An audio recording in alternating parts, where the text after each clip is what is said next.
KnockBack, the retro and nostalgia podcast, is brought to you by, well, you. If you want to learn how to support our show, go to patreon.com/laststandmedia.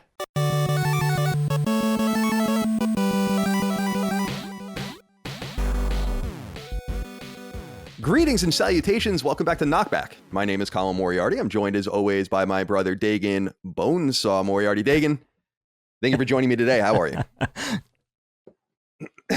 Doing the bone saw. I wish I had I should have made a little paper mache cardboard saw with the foil on it and everything. That would have been seemed huge. like it would have been a lot of work. I know, too much work. Yeah. Too lazy for that. But how's life? How's everything going? Everything's good. I'm having a very exciting week. I wanted to talk to you about this. As a fellow homeowner now, you'll appreciate this, I think. So I'm playing a bit of Russian roulette this week with the hot water heater. Oh. Now, what do you know? I don't know how much you know about hot water heaters, okay? But apparently, nothing has changed in like 100 years. Like when these things go, it's catastrophic. It's like no other appliance. I actually don't understand why they make them like this. So when a hot water heater is ready to expire, which is usually around a decade, I guess, right? Decades worth of constant use. It doesn't just stop working, apparently. It just explodes all over the house. Hopefully in your basement. Hopefully in your unfinished basement. So there's no other appliance or household device that's designed to take the rest of the house with it when it goes. It doesn't make any sense. It makes no... So you basically have to, if you want to avoid any kind of fallout, you have to sort of anticipate and replace it before that happens. And I'm not even sure... I'm sure we have plenty of plumbers out there that could speak better to this. But two things sort of disturb me about the whole hot water heater thing. A, it seems to not have, even the rapid evolution of technology, nothing's changed with hot water heaters. They still fail catastrophically and flood everything when they go, which is really weird. They can't sort of evolve that technology. It's almost like they won't. Right. And the other thing is you have to just kind of pay out before something goes wrong. It's not with a car. You know, like with a car, you wait till something goes wrong, then you pay for said, failure. Or the stove goes, it doesn't, burn down the entire house. The dishwasher doesn't launch plates out at you when it's ready to blow. It's the hot water heater just fails. So right now, I feel like I don't take hot showers. You know that. Yeah. So I don't take burning hot long showers. Like most people do. I'm not into it. I don't like the hot shower thing. So my kids have been telling me, like, Dad, the hot water's not lasting as long as it normally does. So that's the first red flag, right?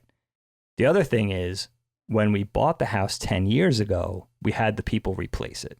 Our inspector said this hot water heater is old. You should really ask for a new one in the contract. We did. They replaced it, I think, to the tune of like, it's not a huge cost. It's somewhat negligible, I guess. It's like $1,000. Anywhere from $900 to $1,500 to replace the thing. So, it's not, but at the same time, it's not that dollar amount that you really want to pay if you could avoid it. Sure. So I feel like every day, the first thing I do when I open up the house in the morning, I turn out the lights, I open up the shades and everything, and I open the basement door and look if my basement's flooded.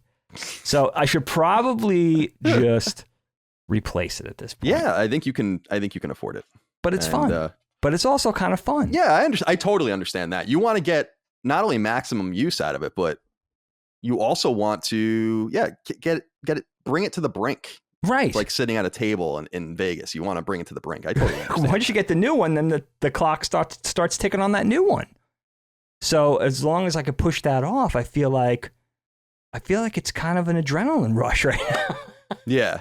That may speak to the doldrums of my life. Sure. I get that as a homeowner now, though. I totally understand what you mean. And by the way, I apologize if any noise is coming through. It might periodically. They're working in my backyard right now on my pool. We can't. Oh. Just whenever it can get done at this point. Just do whatever you got to do. Just do it. Yeah, there's no bad time. They're plumbing it, so we're close now, which is cool. Oh, good. So nothing new really going on over in my life. Just it's a very busy week over here. We're actually, not that it's important into the ultimate run of this show, but we are recording 2 of our shows this week, which we usually never do anymore because we missed a week due to tech issues. So we wanted to get all caught up. So this episode will go live, I think, somewhere in its interstitial space. or maybe this one will go live Friday and then the next one will go live in some interstitial space, but we'll be all caught up. So expect to see 2 episodes, one after the other. Double play, my friends. Double play. Let's go. All right. So Dave, today's topic is a fan voted topic. And remember, you can support our show on Patreon, patreon.com/laststandmedia, like more than 12,000 of you do. And they voted on, and you vote every month, of course, and you submit your questions, comments, concerns, thoughts, and ideas as you do. But this time they voted on the film Spider-Man, the 2002 film starring, I'm going to say starring Willem Dafoe, but starring Toby Maguire. Of course it is. Kirsten, Dunst, and all the rest. And it was fun to watch it. I actually have memories of seeing this movie in the theater. Reminds me of you. We got to talk about that because I'm maybe confusing 2 memories in this regard. Okay. It's got heavy post 9/11 vibes. In fact, and we'll talk about it, the original trailer to this movie had the Twin Towers prominently in it, which is super fun when you go back. And I mean, it's horrifying now, but it's fun to go back and look and see, like, this was, can you imagine how much time and energy they wasted on that shot? And then they're like, these motherfucking Al-Qaeda terrorists. I have to yank it. So there's a lot of cool stuff involving this film that I want to talk about. And I like this movie. I think that I like Tobey Maguire Spider-Man. I think this movie is really good. I know that people blame this movie for doing what it has done, which is kind of the embryonic state of, like, do we have something here with comic book films? And they tried many times after this. It took, I think, 6 more years for them to really get into the MCU itself. But this was a starting point. It's also interesting to think about how this movie, how Spider-Man is relegated to Sony Pictures and the deal with Marvel over that, and how it's kind of seems like a deal in perpetuity as long as they keep exercising the right and all that. And that Marvel was so close to bankruptcy and so fucked up for a long time that they were just selling the rights to their IP. And as far as I understand, they needed to be exercised. So, like, some of them have expired. Like, I think Fantastic Four is back with Marvel, but things like X-Men, Fox keeps milking that because I think if they stop, then the deal expires. And that's right. Sony with Spider-Man, I think it's the same thing. Like, you just have to keep making Spider-Man movies. And I think they're much more willing to deal with Marvel. Like the Tom Holland Spider-Man. Is it the Tom Holland Spider-Man? I think is in like the MCU. Yes. Which was like not even thinkable. Remember Spider-Man? I remember I didn't see any of the Avengers movie, but Spider-Man appearing in them, I think, was like a really big deal. Yeah. Because no one expected that was going to be. So there's a lot to get into here with this film. There is. There definitely is. I'm just curious, like, where do you want to start? What did you think of Spider-Man, 2002 Spider-Man? I loved this movie. I really love this movie. You're right. There's so much to say about it. I mean, first of all, yeah, seeing it back in the day with you, we're also in that period of the early aughts where we kind of tend to be a lot on KnockBack lately. We just finished the Lord of the Rings film trilogy as well, around the same time period. It's always kind of seems like a good barometer to go back a couple of decades for the litmus test of how well things hold up. Take it, a couple of batches of 10 years, 18, 19, 20 years. It always seems like a good sort of time to go back and see how well things maintain the test of time. So this will be really fun for that. And, the 2002 Spider-Man, it's really interesting to go back, as you said, to pre-Disney Marvel, in this period, the pre-present day MCU. This was also one of the first live-action superhero films that I really, really loved. I really enjoyed it. Probably saw it in the theater a couple of times.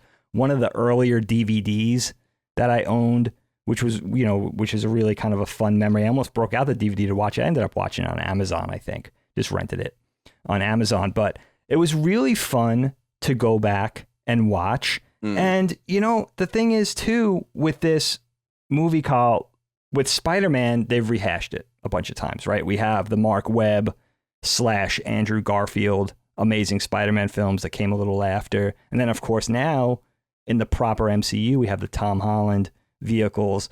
But I loved going back and looking at this. We could talk about Tobey Maguire. We could talk about the actors that were big during this time, Willem Dafoe, Kirsten Dunst, and others. And also Sam Raimi. He's kind of an interesting dude in film and kind of contemporary in modern parlance because he's directing he has directed the Doctor Strange movie, which is coming out for the MCU proper next year, which I saw mention that Tobey Maguire is in that. as well, which is interesting. If he is, it must be a bit part of. That's kind of cool. Either it was a mistake where I read it, or it was some sort of bit part, because he's not listed with the actors proper or the main actors, actresses in the film. But there's just so much to say about it. But I loved going back and watching it because I really do still enjoy it. I think there's a lot to say. It also kind of came before sort of the mandate came down where live action superhero films had to be dark. I mean, certainly Deadpool flew in the face of that a little bit, but others with the earlier X-Men films and of course the Dark Knight trilogy and others, that really sort of came down that, in order to be a serious film, it's got to be treated in a certain way. And this was really more campy and fun. And you could probably say that about the whole Sam Raimi, Toby Maguire, Spider-Man trilogy, but it's nice to start the conversation with this one. And I think this one is also my favorite of the three. So, and there's a lot of fun, a lot of fun things to say about it. It's definitely a product of its time, but I think it still holds up pretty well. Interesting, or I should say, amazingly. Yeah, amazing, as the word is bandied about in the movie a little bit as well. So, let me start here. There's a funny little thing we got from the audience. As you know, the audience writes in. We let you guys know what the topics are, etc., and we kind of parse through that to let you to dictate what we talk about. Absolutely. In some respect. Mr. Awesome1234 wrote in and said, "I saw this for my 5th grade birthday party and I cried when Uncle Ben died and all my friends made fun of me." So I just wanted to start that out there. But I wanted to begin at an even broader, in an even broader sense. My cousin Vinny wrote in. He says, "Hey guys, do you remember the original trailer for this movie where Spider-Man traps a getaway helicopter in a web between the two towers? This was one of the first movies where I got a burnt DVD screener and watched it months before it came out. Still saw it in theaters. Just want to say I love the show and the various memories that these topics bring. Thank you." So the Twin Towers being in, I remember that. I do remember that, especially because it was obviously removed from the film. And I think people were curious if it was going to be. And I think it was obvious that it was. There was plenty of time for them to take that out. But do you remember the time leading up to this film? Because I vaguely do. This movie came out when I was in 12th grade. So the lead up to it was, and it came out in the spring, I think. So the lead up to it was my early 12th grade, 11th grade, summer after 11th grade, etc. And I do remember being kind of excited about this. Now, I was reflecting when I was watching this film that this was during the edge of the time when I was seeing everything in the theater. And I was noting to Micah that I feel like I saw, and we've said this on the show, like from 1993 or 1994 to 2002-ish, I saw like everything. I really do have like this almost complete catalog of of big films. I saw everything. I mean, if you could imagine at any given time, like the 4 or 5 biggest movies in the theater, I probably had seen like 90% of those movies in that time period. So this was towards the tail end of that. And I remember being excited going into it. And I remember actually having expectations that it was going to be good going into it. Do you remember anything about it leading up? Yeah, definitely. You know what? You're absolutely right about this period. A lot of blockbuster, big popcorn, big budget films. And this was a period, too, where I was kind of right there with you. I was seeing everything in theater. You think of, all the big trilogies, right? The Star Wars prequel trilogy. You think of Lord of the Rings trilogy. The Spider-Man films are starting to come out. There was a lot of hype around this film coming out. And, the period where the internet was kicking in, too, where it was like everybody was watching their trailers on the internet, which was a big hype machine. And I do remember the build up to this film and this period in general. Like, you're right about, saying that about Marvel. This was like fire sale, pre-liquidation. We're just going to prostitute ourselves. Marvel, where it was like they were doing anything just to stay afloat. I remember they had a web series at the time, like a web cartoon that was really cool, like beautiful artwork, but it really was horribly animated. Like, this was a really interesting period for Marvel. This was before the MCU was sort of dictating how franchises should be handled like today, which I think Disney does a brilliant job with the MCU. We always talk about Disney sort of botching other things like Star Wars or the other thing. They don't do much with Henson and the other things that they own, but right now we're still in the golden era of MCU. I know you haven't seen a lot of those, but a lot of people, nerddom sort of pretty much agrees on that. And this was the beginning. This was before all that, so it's already a fascinating period just to look back on. And the other thing that is important to note that you already mentioned was the period that came just after 9/11, especially setting a movie, an important franchise that's historically anchored in New York, representing New York, showing New York on film. This is a really big deal. And that was part of the hype, especially for people from New York, that we were, and they put that into the film. Yeah, definitely. I guess historically now looking back introspectively to a corny degree, but back then we kind of dug it. Back then we were all in for it. Definitely. America had never been as conservative in the modern era as it was in, let's say, September of 2001 until the end of 2005, maybe. I would say that 2006, sure. Era. Yeah. Yeah. So people wanted the rah American stuff. I mean, even Spider-Man ending at the end with the huge American flag. I was thinking, I was like, this is a little much. And I'm actually, we've said this on the show before, but I don't consider myself one. I am a patriot, but I find America being inserted in shit really gratuitous and annoying. And it didn't come off that way here. I often say that in sports, I find it obnoxious. Yeah. Let's everyone rise and let's honor America. It's like, why?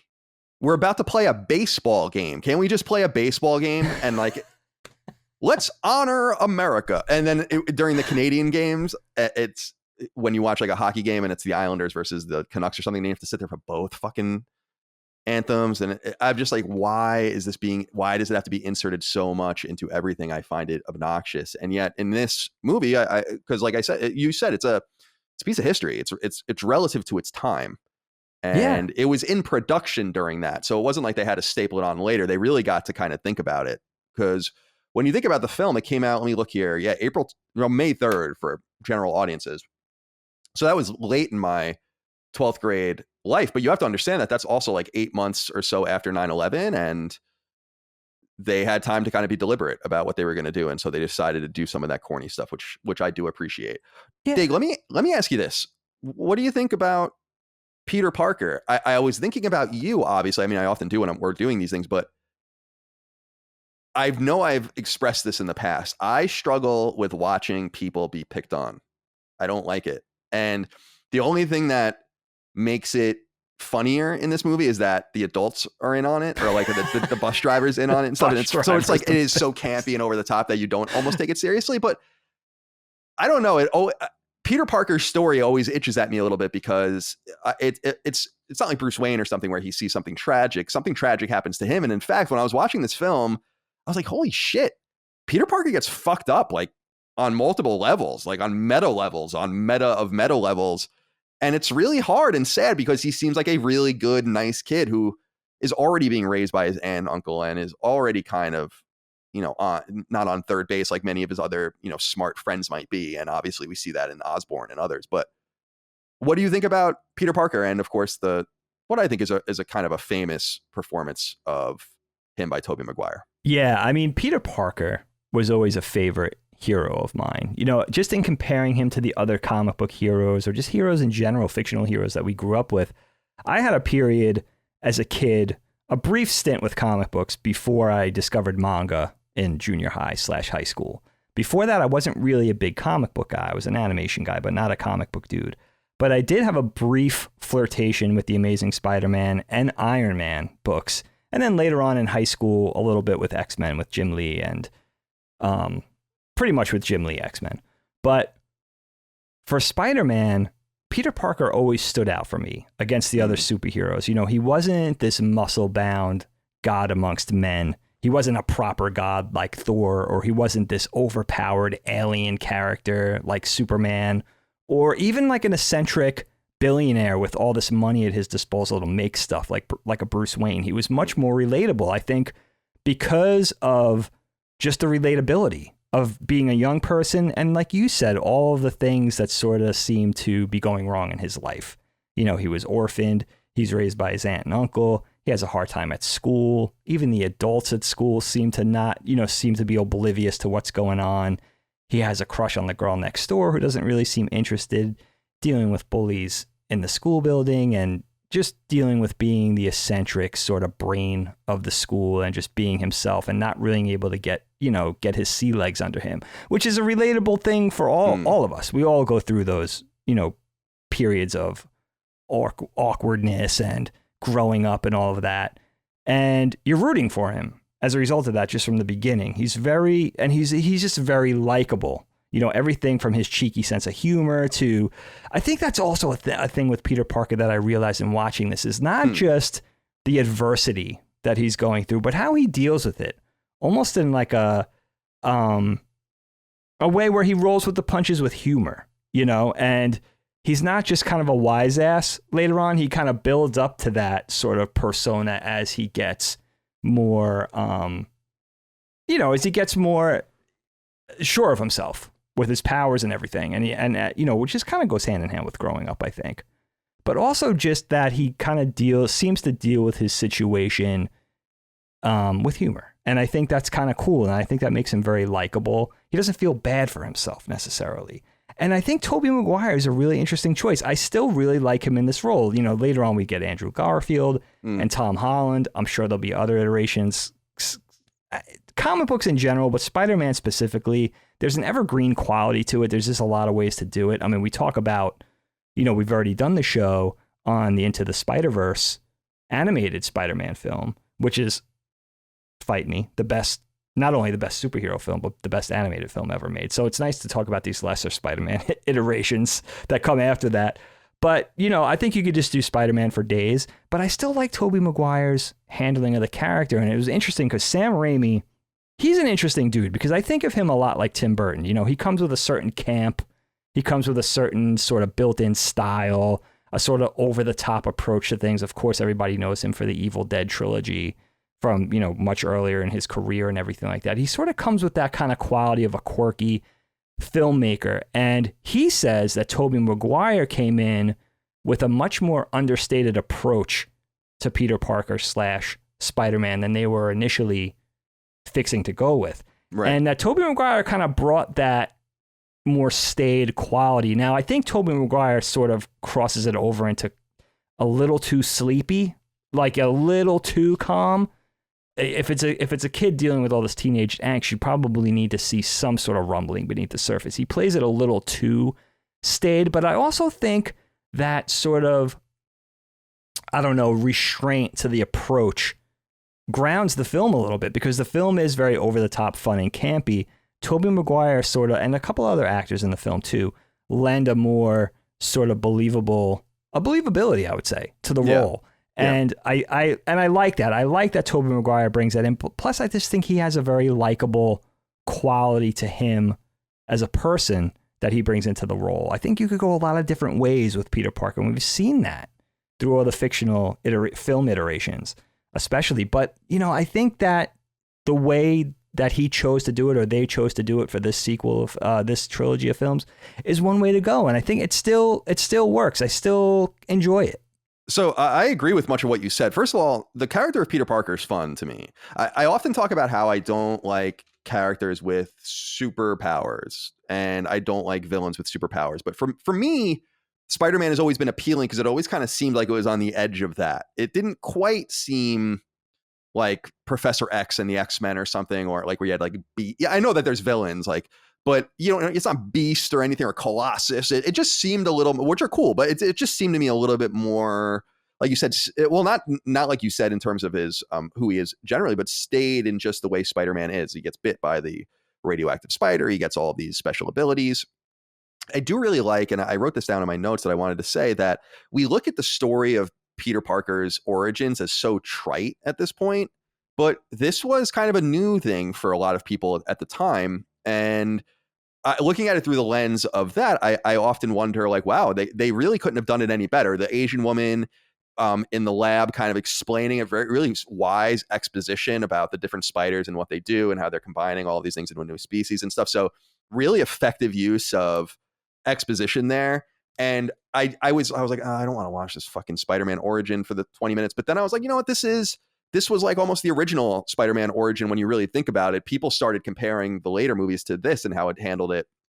And it reminded me a little bit about how we're starting to get different, on the DC side, starting to get some different origin stories with Batman. Like, I don't know if you saw Joker with Joaquin Phoenix, which is a fantastic film. But, so good. But and I won't spoil it, but you see Bruce Wayne's story in some sliver through his eyes. Right. And it's awesome because you never see that sliver. You never see Bruce Wayne. I mean, I don't read the comics, maybe you do, but in film, you never see Bruce Wayne really struggling as an orphan, with living with, his old man butler, and his parents are dead. Usually just it advances. And so similarly, I feel like they have to do different things with Peter Parker now to make it interesting. And they're doing that more with Miles Morales, and who is another wonderful character. Awesome. But I look at it specifically and think, you know what, man, this is it. This is my, I know, because a lot of people wrote in about this. I think this is my Spider-Man. Now, I've never seen the newest Spider-Man.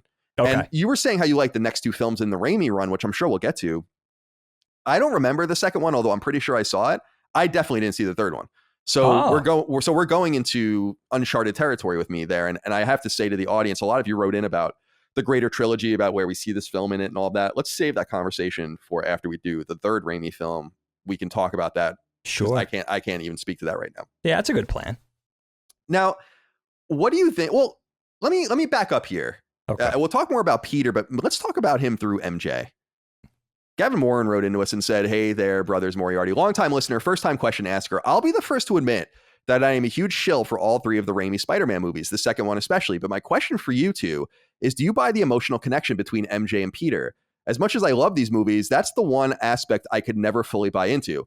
It goes from her not giving him the time of day and only talking to him while taking out the trash to being fully 100% in love with him by the end of the film. Maybe I'm reading too much into this, but they didn't really seem to interact all that much aside from the famous upside down kiss and a few scenes in the hospital while visiting Aunt May. I'm just curious how you two feel about how their relationship was portrayed. Thank you for the amazing podcast over the last few years. Here's to hoping you two eventually get to the two other films in the series. I'm sure we will. Thank you, Kevin. Thank you. I'm sure we will. So what do you think about Peter's relationship with MJ? I feel like this is an important part of the movie too. And I have to say that, and I'm sorry again to the audience for the noise outside, but Kirsten Dunst, I remember getting some issues from people, like some blowback, some smoke about her performance in this.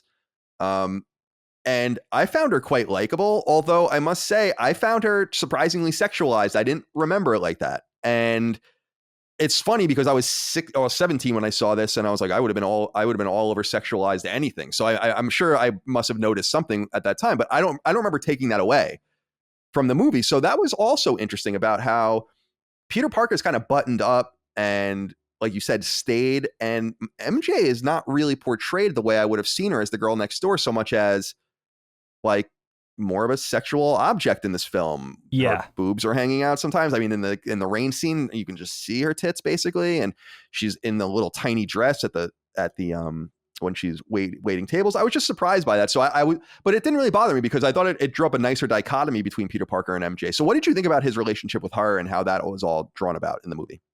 Yeah, there's so much to say about this. I mean, first of all, my sort of sentiments go out to the real Spider-Man purists. You know, the people, the guys and girls out there that really know the comic books, because they could really speak to this, how it's translated. Of course, it has to be simplified for the big screen. You're operating within a 2-hour time limit, but in the film, I think it's really interesting how they pull it off. I think it's especially interesting for an actress like Kirsten Dunst, who is not really known as a person to do roles that are over. She's known to be an actor with great acting chops, you know, a very skilled actress, and not someone who you typically think of as being sexualized in like an American Pie type of way.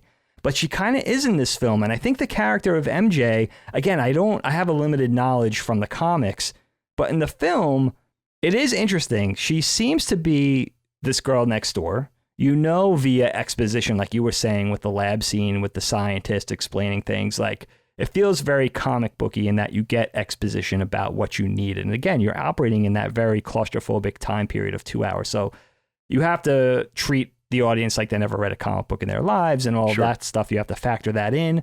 But for MJ, it seems like what they were saying was, okay, you know, they go back to being very young kids growing up in the same house. They talk about MJ moving into the neighborhood for the first time and Peter thinking she's an angel and all that kind of stuff. So you know they go way back to elementary school. You know Peter has a crush. But what I like about what they do in the role, it seems to me, is that even though she is literally the girl next door, they treat her like maybe she's a little bit loose, right? They treat her like maybe she's a little bit too... She has trouble at home. You know, she doesn't get along with her dad. And maybe in that sort of daddy issue type of way, she's a little too friendly with the boys type of thing. Whether it's Flash or whatever other boys in school, the way she dresses, the one argument you see her have with her dad, you could see that, even the dad saying like, kind of like, it's terrible, but he's having that argument with her like, you're a slut, you're going to grow up to be just like your mom, whatever type of thing. And you have to read into that a little bit, but you get that it makes it more interesting that Peter's into this girl that maybe is not, she's not this pure virginal type character, that she is, she has her own problems and she has her own issues, and seems to me that she's acting out in that way, Sure. And they also seem to be flirting with this PG-13 rating, and they don't want to push it further than that. This movie, actually, one thing I realized in watching it, I was like, my 10-year-old could pretty much watch this. I mean, there's very little egregious stuff in there. I think later on, Mr. Osborn says something about like, do what you want with her and then get rid of her, that type of thing. But they're very few and far between moments that wouldn't even take that as right. You could even read it right. They seem to be they're really towing that line of making this a family film. Because MJ is going to get raped in that rain scene. I mean, right. clearly. So that's right. Yeah. So, but they do toe. You're right. They do toe that line, and there are people in Hollywood that are very clever about that.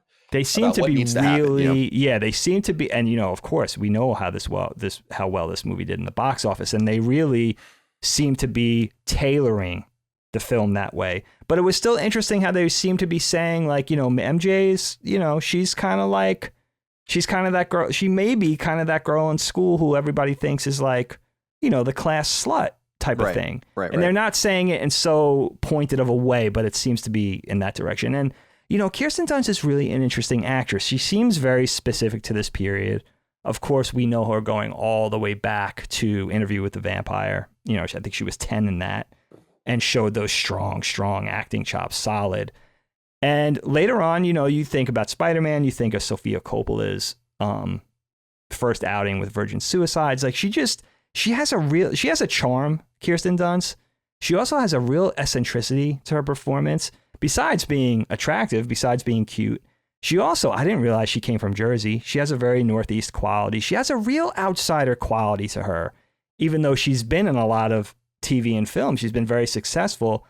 I know like that sort of outsider quality that she has, that sort of relationship, that kind of hot and cold relationship that she actually has with Hollywood kind of comes out in her performance. And I think it makes her interesting. I always like seeing her pop up in films because she's fresh. She has a freshness to her.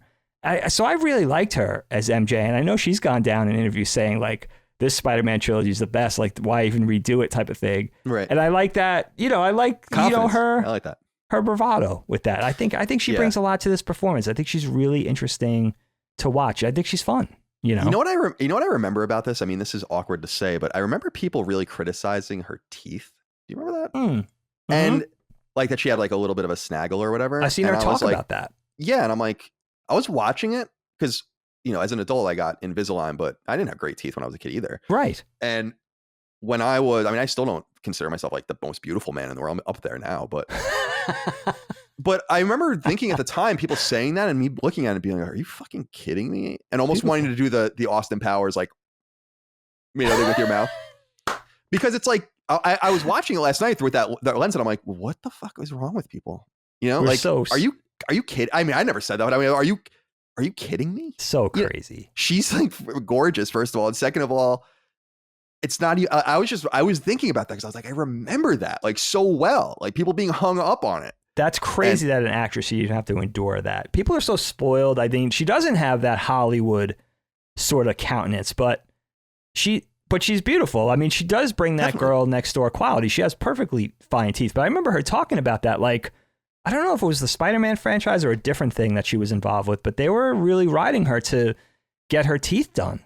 And she said, no, like, this has worked for me so far. She was doing commercials from like the age of 3. Like she was involved in Hollywood and television very early on. So why would she have to do that? And also one thing I didn't notice, a lot of you guys, or I didn't know, a lot of you guys will know this. I don't know if you know, Kyle. She's married to Jesse Plemons, Todd of Breaking Bad fame. I had no idea. And in fact, they're doing something together that's coming out shortly. I don't know if it's a TV series or a film, but I didn't know that. I think that's a really interesting couple. They both seem to have that sort of indie quality to them that I could see, I could see that being a marriage made in heaven. I thought that was a really interesting Hollywood marriage. I like that. So, Dig, with the MJ character in mind, I want to get a little more. Do you feel, to the question we asked or was asked earlier, do you feel like their relationship is too convenient? Because I don't feel that way.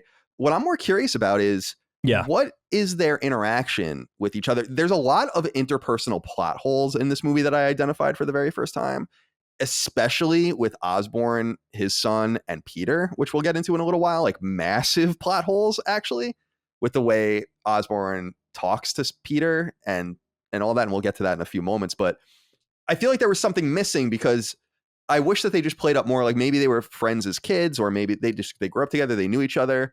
She calls May Aunt May. But then so does Willem Dafoe. It doesn't even make, so some of this shit doesn't even really make any sense. Did you feel like that happened too quickly, or do you feel like it is just the girl next door kind of thing? I was okay with it.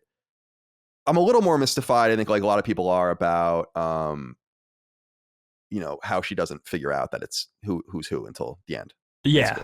Some suspension of disbelief involved there. I think this movie, first of all, moves very fast in general. It's a very quick, some things in particular, some instances like really jump. You're like, oh, that was quick, type of thing. This movie moves. It's real quick. The relationship between Peter and MJ doesn't really bother me because there's a history there. They say that, they sort of make sure that's clear in the exposition. And also you have to remember, like the girl next door, boy next door thing in real life, that's a relationship of convenience. It's a situation of pure coincidence. It's just a situation of fortune. You happen to grow up next door to each other. It could have been anybody, but it's MJ. But I think what I like about the relationship, and maybe it's a distraction for me, and that's why it doesn't bother me, again, is that, MJ isn't like, she's not the typical girl next door we see in fiction where it's like this fantasy girl who's 100% pure, and you think about the bluebirds and the flowers and the squirrels on her shoulder, that Snow White sort of quality. She definitely has her problems, just like Peter does. And maybe that's sort of also what he's attracted to. He's also in a household. This is interesting. He's also in kind of a household with his aunt and uncle. It seems to be very, I don't want to say whitewashed, but I don't know. It seems to be very pure and very good, and a very sort of your typical suburban situation. And maybe he sees a little bit. And sort of, we know Peter to be that way too. He's sort of like, he's sort of like a good dude. Maybe he sees a little bit of that bad, quote unquote, in MJ, and that's what he's attracted to. And maybe that's the way it is in the comic books too, which would be an interesting bit of writing. But I think, again, I'm reading into it a little bit, but it totally works for me. And I think the acting is a big part of that. I think they're really good together. I think they have a chemistry. There's also an awkwardness between them that they play off really well, and probably just the pure acting chops of the both of them. They both have that. Toby Maguire has a real aw shucks quality to him. He just does. You could later see in that carried over into something he does like Gatsby, like the Gatsby remake. He has that sort of audience surrogate relatability. You're going along for a ride with this everyday dude type of thing. And Kirsten Dunst has a little bit of that more exotic nature. So it just works. Yeah, I agree. All right, let's see here. Dig, I want to talk about the star of the show, or the movie, Willem Dafoe. Brucey Thomas wrote in and said, "Hey, brothers Moriarty, I just watched this movie for the first time in well over 10 years, and I have to say, in a post-MCU world, I find Willem Dafoe's Green Goblin to be very hokey. It especially feels hokey against the mostly serious tone around the rest of the film. It's almost as if the writers and directors lifted the Goblin's mannerisms straight from the comic while changing the rest of the movie around it. What say you?" Dude, I was enamored with Willem Dafoe's performance, and I don't remember being that way the first time. First of all, Willem Dafoe is just fucking hysterical. Oh my God. And no matter what, he's over the top. He's overacting in this role. It's awesome. I think it fits. It's when he's in his all like his all laughing weird thing, and his all like alter ego thing is a little creepy and stuff. But I really liked his performance in this movie, and I feel like between him and one other character, which we'll talk about later, I feel like these two were the stars of the show. The other mystery person I'll wait to talk about.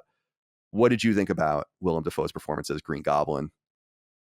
Chewing the scenery all over the place, dude. Is exactly what you expect from Willem Dafoe.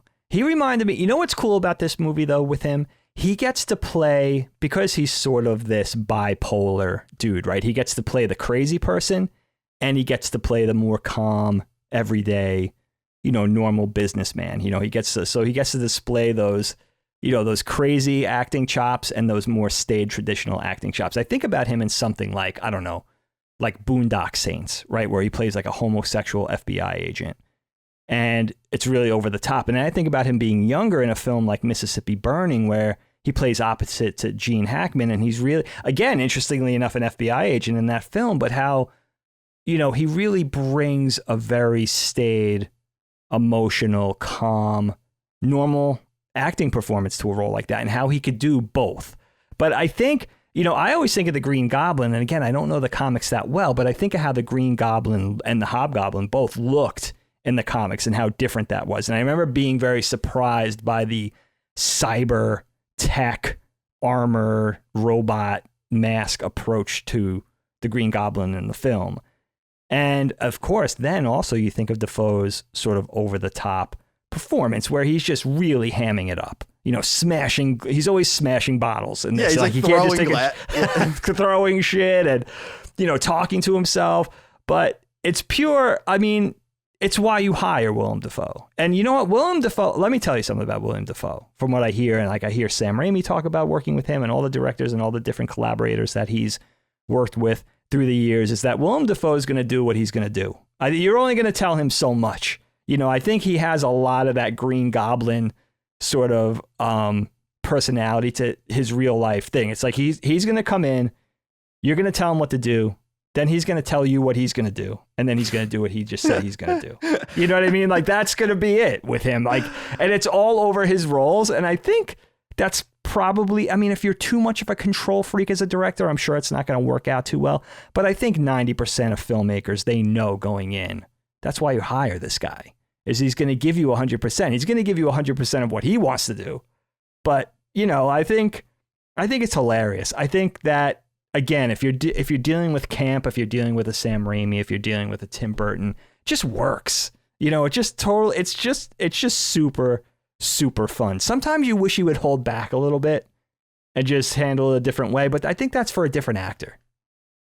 Yeah, I feel like they did a wonderful job with this casting. He steals the show to me. I just think the over the top nature of the performance is funny. Actually, I have to give Micah credit for this, because she said, "Why is he so metal?" when like when we're watching it, because he's just super metal, like body armor. Yeah, and he like blows, like when he just blows shit up, like when he comes and sees Aunt May, he just blows up the side of the.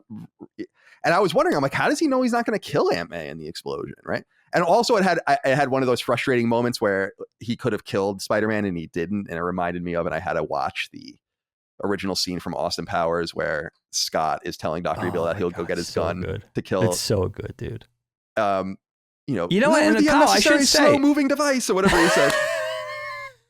God, shout out to Austin Powers. Why was that the first film to make fun of all that? I don't know. As far as I know, it really was.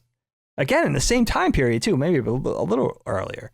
But you know what? Too, there was some sort of teched out body armor Green Goblin iteration in the comic books. I don't know, but for me, as a traditional Spider-Man guy that stopped paying it, I mean, Spider-Man probably, I think, a 70s and 80s Underoos, Super Friends type. Not that he was in Super Friends, but that era, early Ralph Bakshi 60s animated series Spider-Man, all the way up and through probably Todd McFarlane, pre-Image Comics, handling Spider-Man. And then I sort of tuned out. So who knows what happened, what transpired in that dozen years in between, McFarlane leaving Marvel for Image to when this movie came out. There could have been all types of Green Goblins. But for me, I always think back to the iconic pumpkin throwing elf Green Goblin type dude, So this was a surprise for me too. It's not just Micah, who's a lot younger. Yeah, it is funny. Just watching him and really bringing the camp to full flex and all of this, which is, I don't know, man. Gotta love Norman Osborn. So fun. So fun. So let's talk about two other characters. Paul McFerrin wrote in and said, howdy, men. Cliff Robertson and Rosemary Harris. Absolute perfection, warmth, levity, wisdom. If one knows Spider-Man, then they know just how important these two are. Uncle Ben literally comes to define who Peter is as a man, and Aunt May carries that legacy. A true encapsulation of characters in directing and acting. What do you boys share the same thoughts?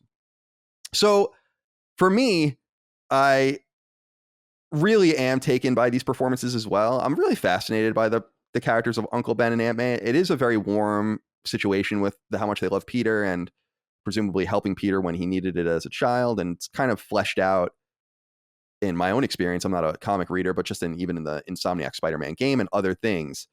And this goes back to what I was saying earlier. I really struggle with the sadness inherent in his relationship, specifically with Uncle Ben. It's kind of fucked up because from the time he gets bit until Uncle Ben dies, he really doesn't get to speak with him and is actually avoiding and dodging them and can't.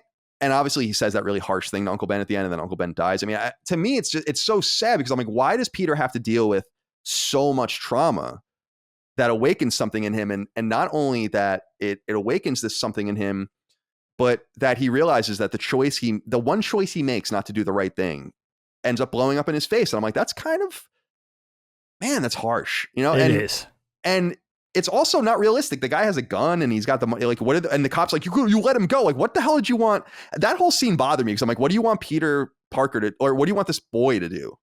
This guy's booking it down a hallway with a bag full of cash he stole on a gun, and he's not trying to stop him. What is he going to do? I mean, what is he going to do? So even though he gets what he thinks is the last laugh at the guy, like the promoter and stuff post wrestling match, I still feel like it's hard for me to watch all of that. But I do like their characters, and maybe that's why it is so hard to watch. So what do you think about their performances from Rosemary Harris and Cliff Robertson? They're both so good. I love what you just said though about that tragic event where Uncle Ben dies, and there's such a reality to that, right, dude? For me, like a character like Peter, who really knows better, who's really deep down a good guy, acts out and does one thing wrong and pays dearly for it. Where if it was like a person of a complete different nature, let's say a proper villain, right, did something wrong, that wouldn't have happened to them. It's almost like, right, like only the good die young type of thing, where it's like the people that know better, that sort of fly in the face of their true nature, that's when tragedy hits. There's such a harsh reality to that. And it is such a bitter, sweet moment in the film. And again, a reminder for this film, you think about the camp, you think about the fun, you think about the silliness, you think about maybe some of the misfires, but there is a lot of emotion, a lot of really great emotion and sentimentality in this film too, which I really enjoy. And that's one of the big moments. But, for me, for Cliff Robertson and Rosemary Harris, I mean, they're really the grounding agents in this film. Both amazing performances by veteran actors.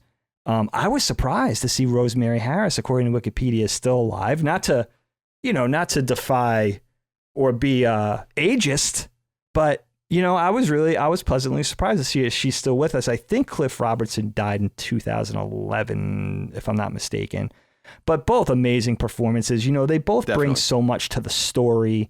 Again, like what you said, they bring a warmth and a support, instilling values. They give Peter that family life, that sort of foundation of, be home for dinner, help around the house, sort of that, they give him, you get to see Peter's home life and who he's dealing with and what he's getting and why he's good. You get to see the good being handed down from, Ben and May's hands down to Peter. And also just knowing that I think the story is that, and I was surprised that they didn't put this into the film, but I guess you don't want to overcomplicate it. I think Ben's younger brother is Peter's father. And I think the story in Spider-Man was that the Parkers were S.H.I.E.L.D. agents. Like they were agents of S.H.I.E.L.D. I think they were recruited originally by Nick Fury, and they were sort of on a mission and were killed by one of the iconic villains, Red Skull or something. And that's how Peter ended up with his aunt and uncle. But apparently, I read back, apparently he's raised really even to prior to his parents passing away, I think he's often raised by Ben and May because his parents are away on mission so much. And that he doesn't really remember. Peter doesn't necessarily remember like the military / shield side of his parents. He remembers them in more maternal and paternal fashion. But that Ben and May were largely responsible for raising him even when his parents were alive. So I thought that was really interesting. I didn't realize that in going back. I just needed a little texture in there to remember. Sure. Again, not being a big comic book guy. But I love what these two bring to the film. You know, they bring that veteran acting presence without chewing the scenery. And, you know, I know who's May in the MCU. It's Marissa Tomei, right? Who's you could also see as a proper handling of, you know, the Aunt May character. But I love. That's crazy that she's like old enough now to. I know. Marissa Tomei. And they make her a little younger and a little hipper and a little less old lady queens, you know, walking down the thing with her shopping basket. But, you know, it's another way of handling it. But yeah, shout out to Rosemary Harris. She's awesome. She's so good.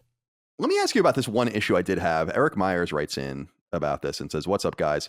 Yo. How do you feel about Peter doing 50 backflips, punching Flash halfway across the school, clearly dragging a lunch tray with a spider web, and not even a soul remotely guessing that he's Spider-Man? I recently rewatched this movie, and while it's not very good, weirdly campy and kind of bizarre, damn, it is not incredibly nostalgic for me. Willem Dafoe is absolutely out of his mind, and I adore every single second of his performance." The lunatic. So what that plot hole, the whole who Spider-Man thing is one hole, but actually the thing that stood out to me even more, Dig, was I suppose, like, why does it seem that Norman knows Peter even though he says that he doesn't, and they meet each other for the first time and shake their hands, but then he's coming over for Thanksgiving months later, I don't know, kissing Aunt May on the cheek, giving her fruit cake or whatever, calling her Aunt May. Like, he seems familiar with everyone as almost like he's old friends. I don't understand why they even did that. It would have actually been more believable if these two were just friends and he knew them. It didn't add anything. It actually just created this weird oddity for me when I couldn't quite figure out how to wrap that up. I was like, why is he suddenly so familiar with everyone when he didn't know anyone at all? And then he's comfortable enough. Well, obviously he's like, he took the medicine or whatever, but he's like, and then he just leaves in a rage or whatever. It's just very strange. Like something you would do when you're very comfortable around people. Absolutely. Yeah, that Thanksgiving scene is weird. And that's where it seems like the pace starts picking up. It would have been interesting to have Mr. Osborn come into that Thanksgiving meal as a stranger. You know, you have a little bit of that awkwardness, meeting everybody for the first time and not really knowing anybody yet. Yeah, like, why have all that? It is really kind of odd. You know, I could see the Osborn senior seeing that his son's a little bit of a slacker, knowing his son's best friend is this science whiz and sort of like-minded, taking him under his wing a little bit, and Peter not having a dad. So I could see all that. And they establish a little of that in the beginning when Mr. Osborn drops Harry off at the science museum because they're going on that field trip or whatever. But yeah, the pace is very rushed. A lot of suspension of disbelief. And the school thing, I think the school thing only works because we never really go back there in the film. It kind of sets it off. Now, here's another weird bit. Flash gets beat up by Spider-Man / Peter, right? That night comes over. Peter's standing in the backyard with MJ, comes over in his new car, sees him in the backyard, but just picks up MJ and just ignores the whole thing about getting the crap kicked out of him. I think MJ even says, like, oh, he's just happy you didn't give him a black eye for yearbook pictures or whatever. Like, what? Like, there's going to be no fear, no retribution, no nothing. Like, there's just going to be, like, Flash is just going to stand down. He's not going to try to make amends or try to get revenge or something. Like, it's just going to be left alone. It's kind of, again, you got to kind of just ignore those type of plot conveniences. But what can you do? Yeah, it's not a huge deal. It just stood out to me because I was like, it would have been, there's something even more sinister about the film if Norman Osborn was a real friend of the family who knew them forever and still went after Aunt May and still went after Peter when he knew who he was and all of the rest. That just didn't make any sense. Like, why did they have to meet like that? And so on the stairs, you know, when James Franco's there or whatever, they could have just been like, oh, hey, Peter, you know, how you doing? Like, it would have literally been that would have been the only difference in the entire dialogue. But instead they created this whole, I'm sweating through my shirt. Sorry, it's gross. All right. Yeah, Let's that's see odd. here. That's really odd. The only thing I could think of is like when Norman storms out of Thanksgiving, it makes it, no, see, it would even be more awkward if they didn't know him. Then it would be really weird. Yeah, exactly. Yeah. That's why I just feel like you're absolutely him right. going after Aunt May would have been 10 times more haunting if he was like a friend of Aunt May's. Right. Yeah. And That was a friend of seems the so weird family anyway. and all that. Strange scene. I don't know. But I guess part of it is that Osborn, like Franco's character, is new too, I guess, presumably to this whole thing, but they know each other pretty well. And he says at some point, Peter's like, oh, he looks at you like a brother, so you're a son to me or something. But I'm like, you just met him. Why can't you just anyway? I have this other thing I wrote in my notes here. Just, I guess, because we're talking about all these people. Why can't teenagers play teenagers? I was looking at pictures of Fonzie, as I sometimes do, from Happy Days, and I was Winkler. like, what was going on in this show?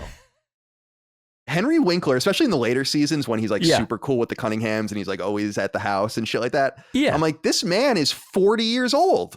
This Wait man a is second, 35. How old was he supposed to be in the show? But I thought he was supposed to be like a kid that was just a few years older than that. He was like the cool guy. I think he was supposed to be like maybe 20, 19. Yeah, right. Because he's working in the Henry garage. Winkler is not 19 or 20 years old in Happy Days. How old was he then? I don't know. I don't even. He's awesome, by the way. It'll ruin it for me if I look. But yeah, he's great. But he's awesome in that. What the fuck is that HBO show? Barry. Yeah, he's awesome in that show. He's great in that. But I just don't understand what stuff, especially in films. I understand this more. We make fun of 90210 and others where you feel like this is going to go on forever. So eventually you kind of have to get them post puberty, and that makes sense. But when you're doing a 90 or 120-minute film, it's like, why not get 15 and 16-year-olds? Yeah. This bothers me a little bit. Does it bother you? Does it stand out to you? I'm like, because when I see the fight scene or whatever, I was in high school when this came out. I was in 12th grade. So the styles are right. The sunglasses, the button downs, the baggy pants, it's all right. But when you look around, I'm like, these are all 20-something-year-old people. This is not really the way high school looks. And I don't understand what's stopping people from making high school look right. Yeah. No, you're absolutely right. There's a Hollywood type treatment that they do that seems to endure to this day to some degree. Sometimes you'll see the odd indie film and stuff get it right. That feels legit. That's what I love about Into the Spider-Verse so much, because it feels so authentic. You could do that in animation. It's easy. But you could also I would argue you could do that in live action. There's some really talented teenage actors and actresses out there.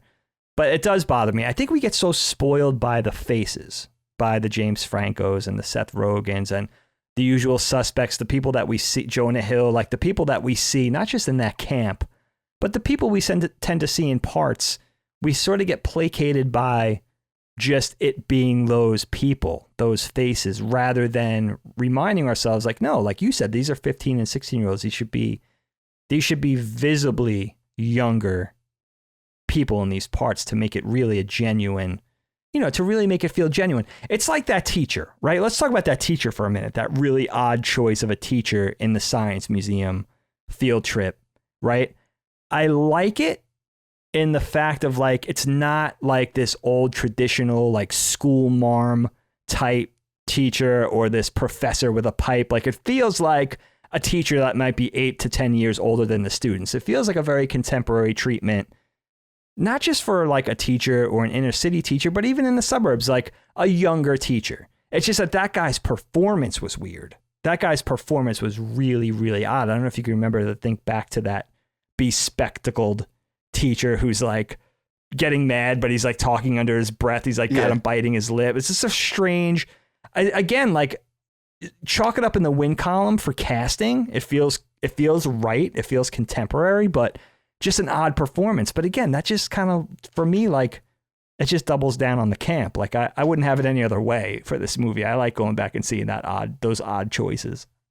So I feel like, we have to talk about the campiest part of the movie, which is the wrestling scene, Bonesaw, Macho Man Randy Savage. Now, this is another one of those things that I remember seeing. You were with me the first time. It's similar to Myox in Fellowship of the Ring, where I'm like, this is fucking funny. And it became a meme where we were like hysterical. Bonesaw is and I noticed, because Mike and I have been talking a lot about Macho Man Randy Savage lately, and she's like a huge fan of his. And we've been watching some of the videos that he does with like Mean Gene and shit, which is like so. And he's like, Mean Gene, and he puts like the cream in his pocket. He's like, the cream rises to the top. But I noticed that he like he takes the microphone from him like this, and like holds it like Macho Man, and it's just he's playing Macho Man, and it is so great. And so, what did you think about that whole side? I mean, that is like maybe the most famous part of the movie in a lot of ways. Oh my God, I love that part of the movie. I just love like newborn PJ, like makeshift costume Spider-Man, red Nikes. I love the way like all the poses, sort of testing his powers on somebody for the first time. I love the wrestling scene so much. Bruce Campbell as the MC, / ring announcer. Like it's just, I mean, it's just perfect. But I loved, we loved it. You and I like were so into this as kids, and I wasn't even the biggest wrestling fan. Of course, Randy Savage transcends that. Like it doesn't matter if you're a wrestling fan. Look at the Slim Jim commercials. He's just a household name. But I loved that it was Macho Man Savage playing a different character as Macho Man Savage. I mean, just like a different hair color and costume. I mean, it reminds you, first of all, I didn't realize Randy Savage was dead. I was really sad to he died that. a while ago. Long dead. Yeah, he's like for the past decade or something. Yeah, I would say so. I'll look it up real quick. But yeah, he's been dead a while. Yeah. But I mean, besides being a brilliant wrestler and sought after, like the ultimate showman. I mean, he is hilarious. And there are people that do impressions, obviously, but you could never do a perfect impression of this man. His genius was beholden only to himself. And like every iteration, every nuance to his movement, the intensity, like the I'm going to explode any second intensity, the veins in his head, like everything about it is hilarious. Like you're going nowhere. You're mine for the next 3 minutes. Like, the way he shakes and the way he turns his head, like everything is extra theatrical. And I think that's what makes wrestling, I know wrestling goes hand in hand with nerddom in general. I was never a big wrestling dude. I enjoyed it. WWF in the original, like when it was very popular and they had the animated series and we had all the clothes at home because somebody in our family handled the merchandise for that and everything. Do you remember that? Yeah, totally. Getting all the, like we would get boxes full of WWF merchandise. Totally, I do. Yep. Our mom's cousin handled that. His apparel company handled the license. And I don't know if we've ever talked about that before, but I was never a huge fan beyond that Saturday morning type thing. Sure. Although I know like it goes hand in hand with video games and superheroes and Ghostbusters and every other thing. Well, I mean, it's just even the games themselves of the wrestling games, especially the SNES and the N64 PS1 era. Like people love those games. And I was into wrestling probably from, I mean, not into it, but I liked wrestling during its high camp era. So like mid to late 80s through the early 90s. I was into it. Like because it was fun. It was like $1 Million Man versus Jake the Snake, so or good. Rick Rude versus, Doink the Clown, or whatever the hell was going on out there. It was ridiculous. It was like watching G.I. Joe bad guys fighting each other. I mean, you could see where guys like, you could see where Road Pig and Big Boa and some of these villains come from. Absolutely. It's funny how they kind of go in between each other. Or Serpentor, I mean, looks like a fucking wrestler. All that stuff. It's awesome. And I felt like it all was part of that. And when it got away from that with wrestling for me, when it started to become a lot of dudes without their shirts on, just all the same, they didn't wear masks. And I mean, some of them do, but it wasn't about the characters anymore. Now it's just like, Stone Cold Steve Austin and John Cena and whatever. I'm like, who gives a shit about any of this? This isn't fun. I want like the midget clown fighting, coming out little from person. underneath please. I'm sorry, I didn't mean it as a slur. Little person, dwarf wrestler coming out from underneath the, and coming out and like grabbing someone's legs and the guy's getting beat up and like that's the good shit. Absolutely. Why did it happen? I don't know. Why did it cross over from the superheroes to the less? The 90s ruined a lot of interesting. Stuff. You have to understand the 90s ruined a lot of stuff. That's what it was. The 90s ruined Teenage Mutant Ninja Turtles. The 90s ruined G.I. Joe. The 90s ruined Transformers. The 90s ruined almost everything, and it ruined wrestling. And why? It's the very thing you say about grunge, right? Yeah. It's everyone's like, oh, we don't want any of this fucking hair metal anymore, and wrestling was hair metal, and now grunge. That's such a great point. And now grunge is like Saved by the Bell or something. I mean, or whatever the case might be. I don't. It's different. You're absolutely right. You don't want anything garish. You want the earth colors now. You don't want to. You want to fly in the face of like that's campy. We don't want campy. We want realism. That's exactly what it was. You're absolutely right about that. That's why John Cena replaced Roddy Piper. Oh man, and Hulk Hogan, you know. Oh wow, Hollywood Hulk. Hollywood Hulk, and he's still banging around. Pardon the pun, because he's definitely banging around too. All right. Oh no. Let's see here. What else is here that I want to discuss? There's quite a bit, actually. Let's talk about the visual effects. Brendan King wrote in and said, hello, fellas. As someone who loves this movie, I must say that some of the visual effects and fight scenes don't hold up too well. This does not affect my enjoyment at all. It's just something that I noticed as I rewatched. How do you guys feel about this? Keep up the great work. I don't think I have an eye for this shit anymore. Because when I was criticizing Two Towers, everyone was like, "That movie looks great," and then I said something like something looked good, and everyone's like, "That movie looks horrible." Yeah. And it's another situation with this where I'm like, this looked great. I think part of the reason why it generally looks good is because the movie does not rely on special effects very much. And when you really strip it down, there's some of the web slinging stuff and the overhead shots of him running between the buildings, but it's like not much. No. And the fight scenes, obviously, I bet you can pare down true special effects shot to a few minutes most in the entire movie. And even when they're fighting, it's practical. A lot of the fights, like when they're fist fighting and stuff like that. Sure. Yeah. And that brings out the camp even more because you see, Green Goblin, like you said, in his fucking metallic helmet, and we're used to seeing him with his like almost like sleeping cap on or whatever the fuck it is he was wearing in the comics. But I think a Hobgoblin, I always think of him wearing like one of those Santa looking hats. Exactly. Yeah. So, and I was telling Micah, I was like, there was a villain called Hobgoblin, which I really liked. I knew about him in the comics. I had the toy because it threw the pumpkins. Yeah. I was like, I don't know how they all interact. I don't understand what the whole Goblin lineage is. But what did you think of the special effects? Because I don't know that I agree with this assessment. I think because it didn't rely so much, it wasn't special effects porn. It's not Transformers or something where I'm like, oh God, like it's so much where I don't mean to insult it because again, that's like one of Micah's favorite movies. We don't talk about Transformers.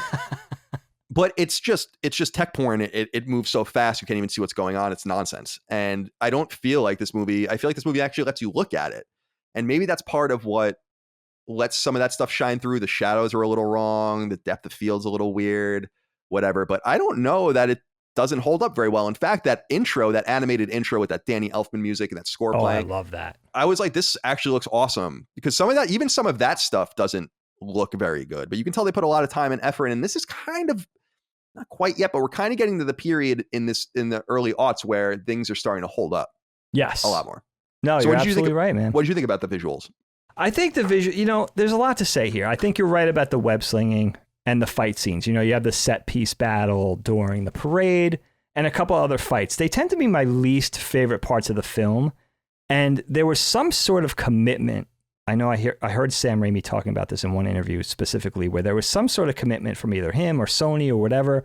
Maybe it was even Marvel was involved in this, where they decided to go for a CG Spider-Man and a lot of those more dynamic scenes rather than do some sort of stunt commitment, just because they wanted to, they didn't want to rely on compositing and they wanted to make everything as dynamic and comic booky as possible. But here's the problem with now 20-year-old animation and VFX tech is that, and we talk about this on the show from time to time, treating the human body and CGI is just inherently problematic because we all know what that really looks like. So when you have a Spider-Man or a Peter Parker that's too rubbery, our eye discerns that. Even the quote unquote layman, you don't have to be an animator or be like an ultra nerd to understand like when things look wrong. We talk about it on the show a lot, actually. And I think this movie has that for those set piece battle parts. They have that CG Spider-Man swinging through down the city street or battling the various villains or cops or whatever.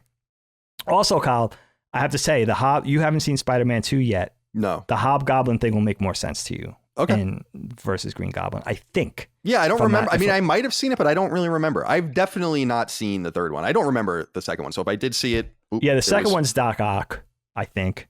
The third one is Venom. Maybe I did see that then. Venom and Sandman. I vaguely remember that as well. If I'm remembering that. But you know what? I might be confusing that with the video game because I think he's the bad guy in the game too. Yeah, that's true. That's one thing I haven't experienced yet. That's that long game is overdue. Dude, Spider-Man and Miles Morales, they're both great games. Oh, I gotta play those.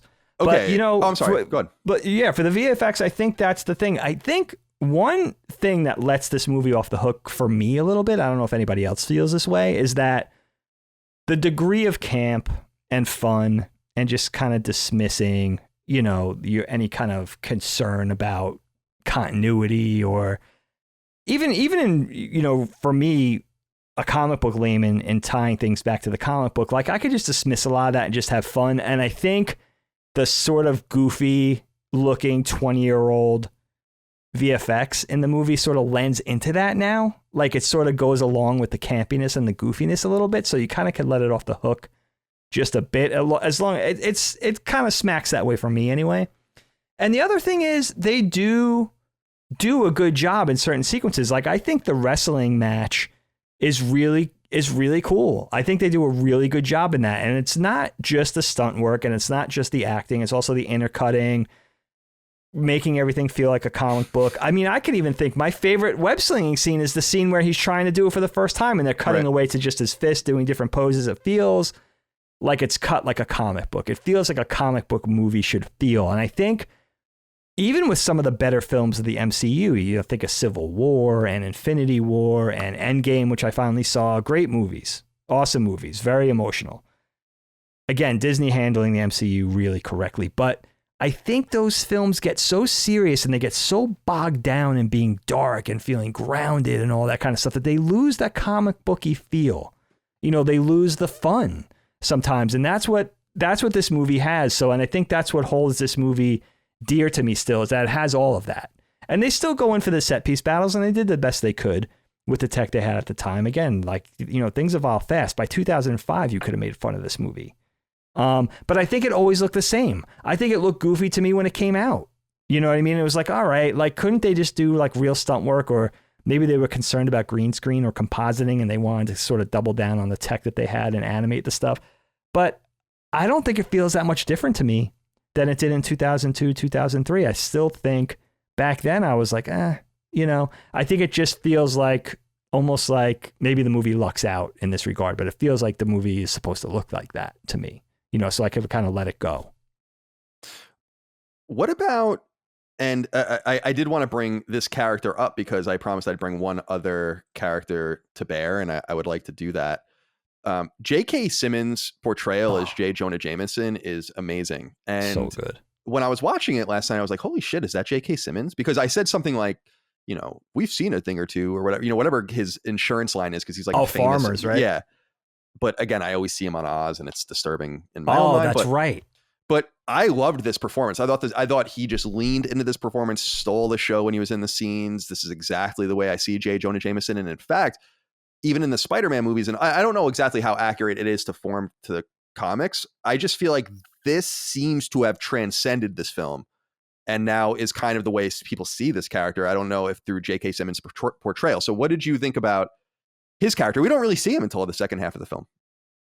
Jonah Jameson has such an iconic look in the comics. And I think for some reason, even though it's watered down, the J.K. Simmons performance or look or aesthetic is kind of watered down for the film, it still feels like that character so much. I think J.K. Simmons is one of our great actors.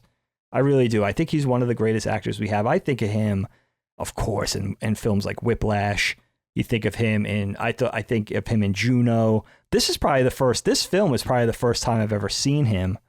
And he's just brilliant. He's just a brilliant performer. He just seems like one of those guys who could do anything. He could do a comedic turn. He could do a dramatic turn. He could do action. Definitely. He's kind of down for whatever. I know he does, as far as I know, he does stage as well. Just so strong. And yeah, think about like the J. Jonah Jameson character is like a secondary character in the Spider-Man world. Important, but not an Aunt May, not a Spidey, certainly not an MJ, not a Gwen Stacy, not one of the iconic villains.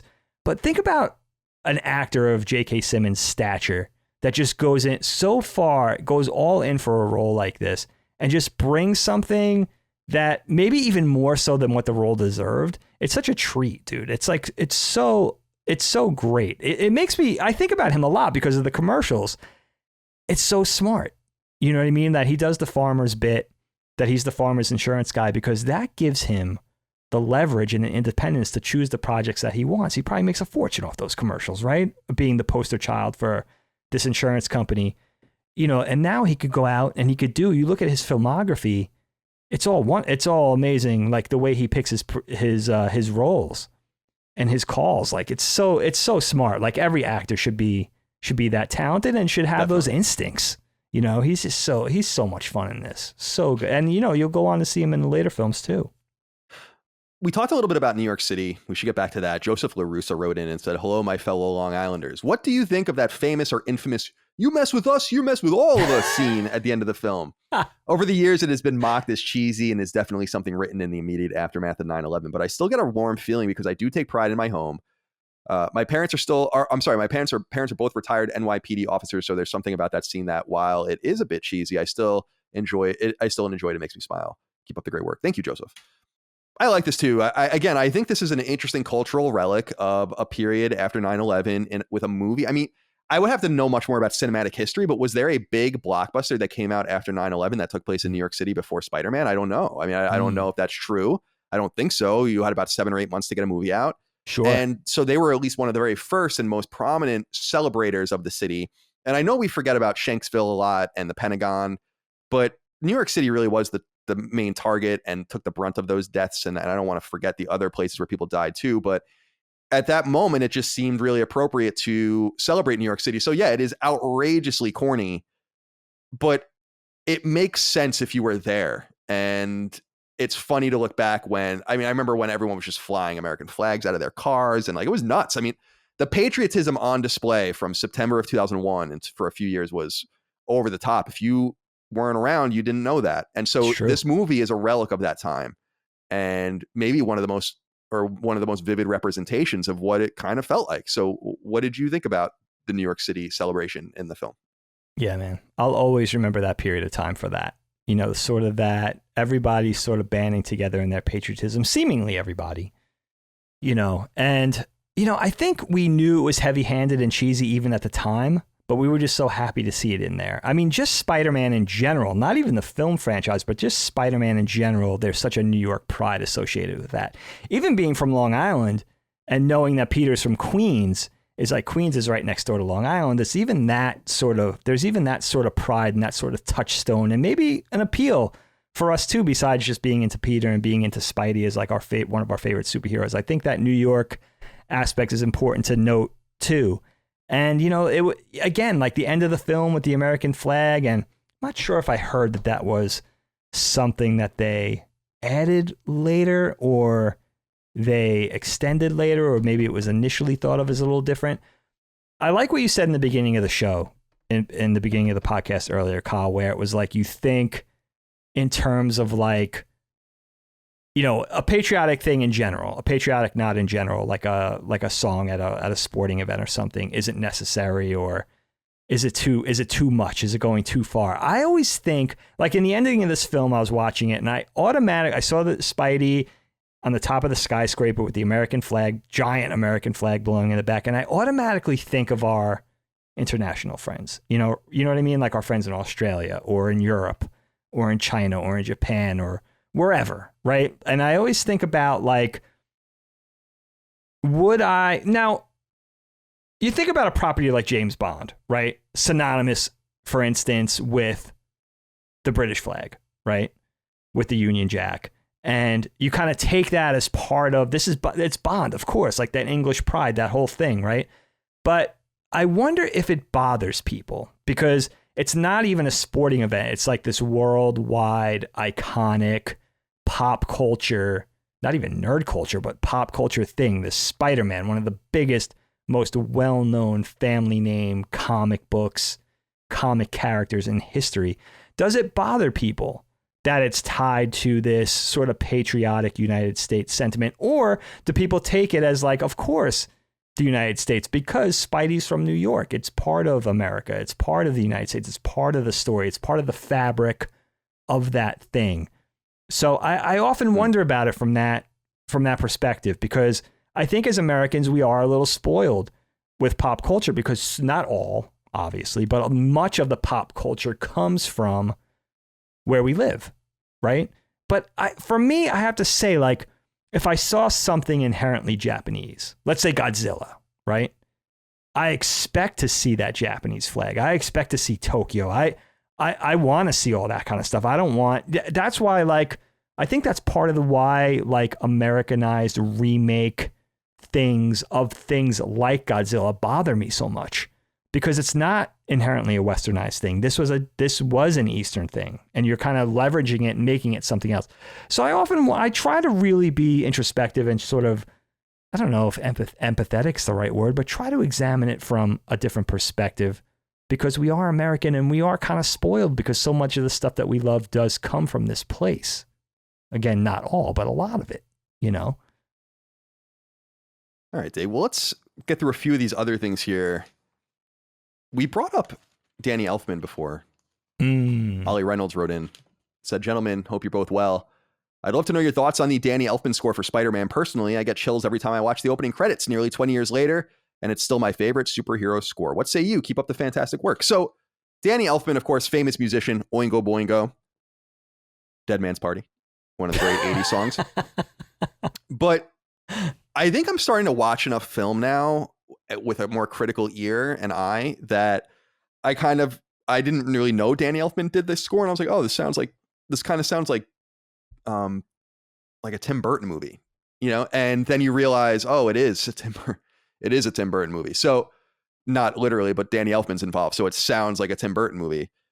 So I'm starting to kind of be able to identify that stuff, which has not typically been very important to me in my cinematic voyages, but is becoming more so. What did you think about the score and also the soundtrack, which is very iconic for fans of music in that time period? Oh, it sounds so Elfman, but it does seem like that time period. But you could extend Elfman all the way back to the 80s. You think about Pee-wee, we think about everything in the 90s, right? We think about his collaboration with Tim Burton.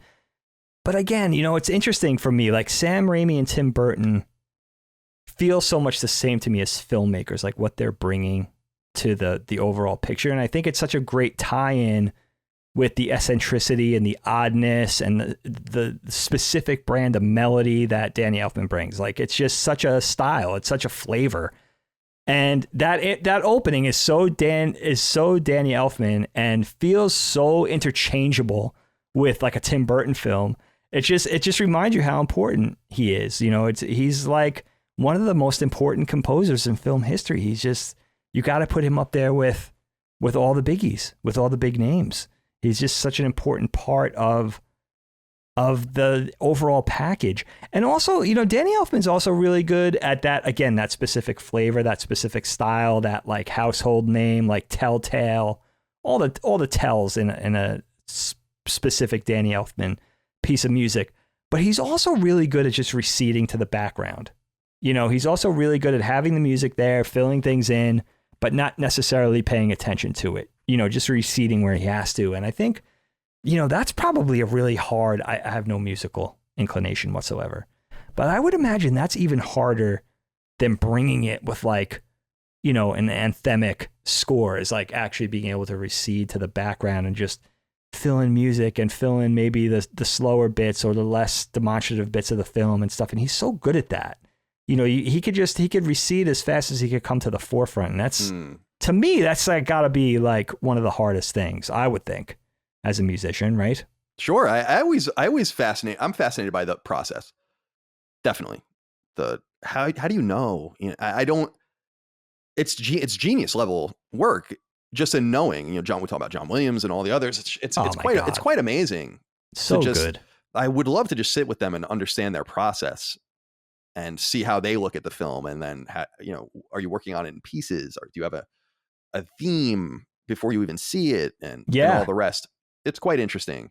They don't have much time usually. Who would you put as the top? Danny Elfman, John Williams, Hans Zimmer, John right? Williams would be, I don't know enough to, I don't think even answer that question, but I would say John Williams would be, for me personally. Oh, because all the iconic things he's done. Yeah. You know? Star Wars and Indy, especially. I mean, these are very important films. I want to give a passing shout out to the soundtrack. Like I said, that this is a funny soundtrack because there's a lot of great music on it. And I don't know that all of it even appears in the film, but Hero by Chad Kroeger from Nickelback and Josie Scott from Saliva is actually a really good song. It's What We're All About is a great rap rock song from Sum 41.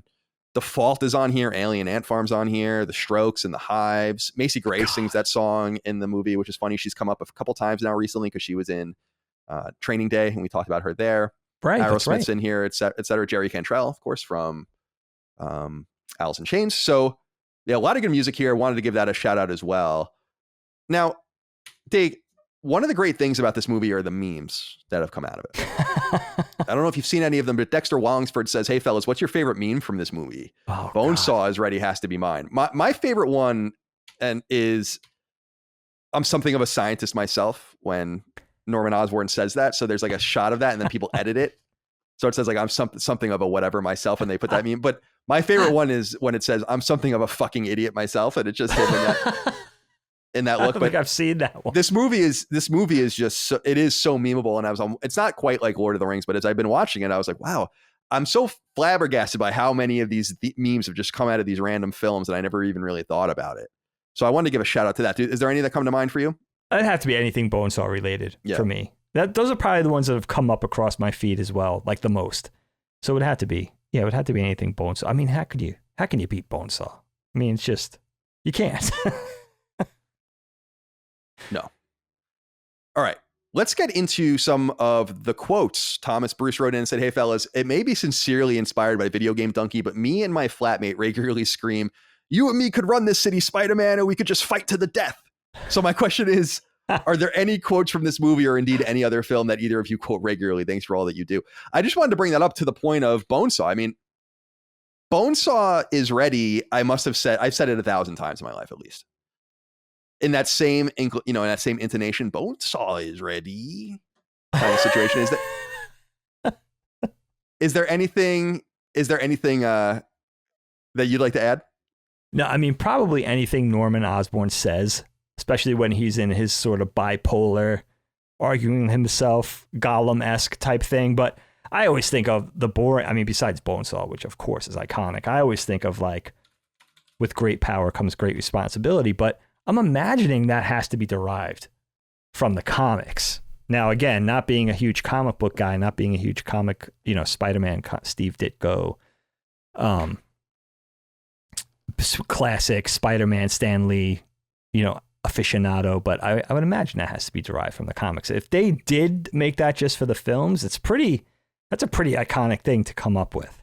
But the other thing is that's very mysterious about that is that I understand loving family members, right? A loving aunt and uncle raising a young boy. They believe in him. You always think your loved ones, your little proteges are destined for great things, but what, like, did they know he was going to be, it's almost like they knew he was going to be that great. You know what I mean? They almost knew he was destined for really spectacular. Ooh, sorry for the pun.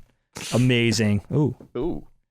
But, they always knew he was destined for this level of greatness that, is not really realistic. So that is interesting that Ben knew that. There was maybe a little more to Uncle Ben than met the eye. Again, his younger brother, some sort of super scientist, field agent for S.H.I.E.L.D. type thing. So who knows if he passed that on. Now, ironic that Spider-Man would have his powers derived from having nothing to do with that, but maybe he did. Maybe there was sort of tie into some sort of genetic thing. I don't know. I'm spitballing here. Yeah, who knows? Who knows? When it comes to this film, I'm just much more interested, and we'll wrap it up with this, I think, in just how important it was to getting us to where we were, and to think about, as we often do on the show, where things were in a certain or where things were at a certain period of time, and right. Looking at it through that historically relative lens. Sure. And Jake James Lugo wrote into us on Patreon with this. He says, "Hey there, C&D. Spider-Man is one of those films that was made at a time when the idea of a superhero film as we know it today was alien to most people. A lot of how things turned out were because Marvel had sold up their movie rights to various studios, such as Fox getting X-Men and Columbia getting Spider-Man. My question is, do you think we could have gotten something remotely close to what this film turned out to be if Marvel had never sold the Spider-Man movie rights off? And would you have wanted to keep or see the Marvel Cinematic Universe start off with a Spider-Man instead of an Iron Man years later? Keep up the great work as always. Love listening to the conversations you guys have on the show." Thank you for writing in. Thank you. So my opinion on this, Dig, is when I was watching it, I was like, you know what? This movie is not as far removed from the notorious mid-90s Batman movies as I thought. Now, they're not as crazy, but you can kind of see some of the genetics there. It's just Spider-Man's just a much better film. But even like you were saying, with the outfits and some of the corny dialogue and all the rest and the disbelief, it draws a lot from those very controversial Batman films. And so you can kind of see the Spider-Man movie as just part of the evolution. But I think that it was the first time since 89, let's say Batman Returns.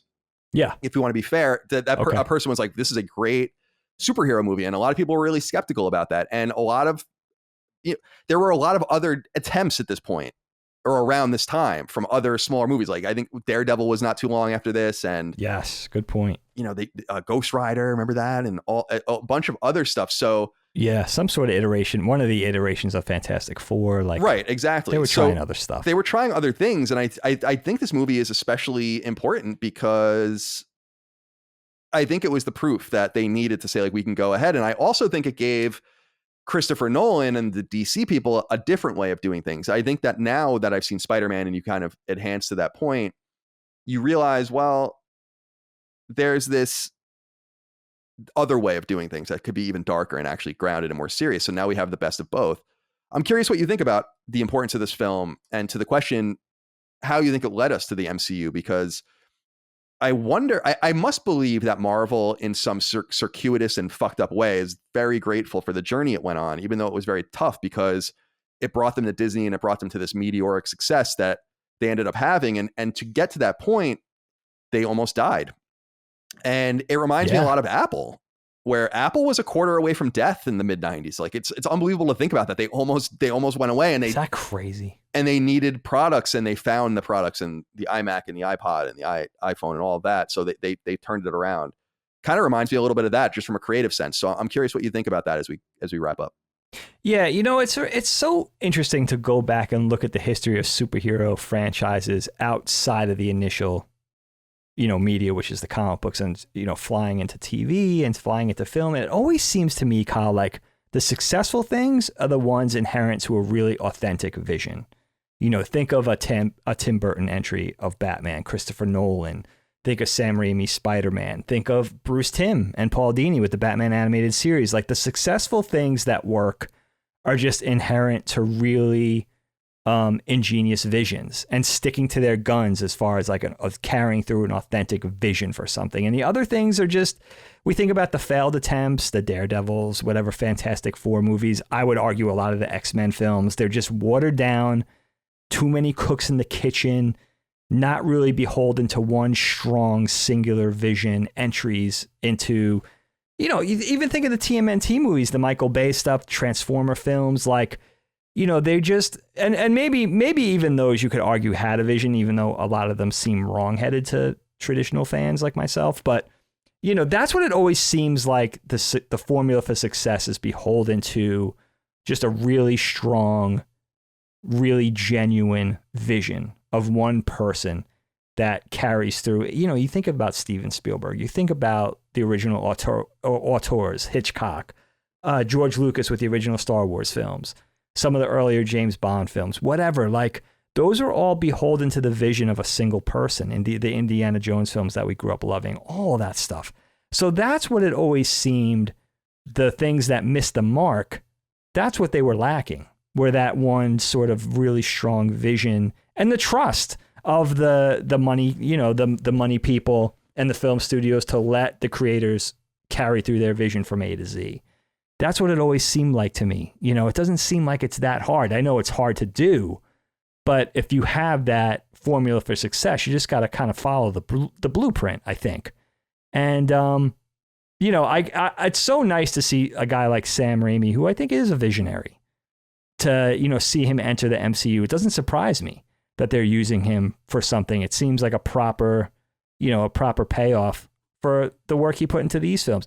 And you could say, we'll talk about the rest of the trilogy. And when you talk about the rest of the trilogy, as opposed to just the first film, I think it's a different conversation, because I think there are a lot of failures in that, over the course of those three films, but it is a vision.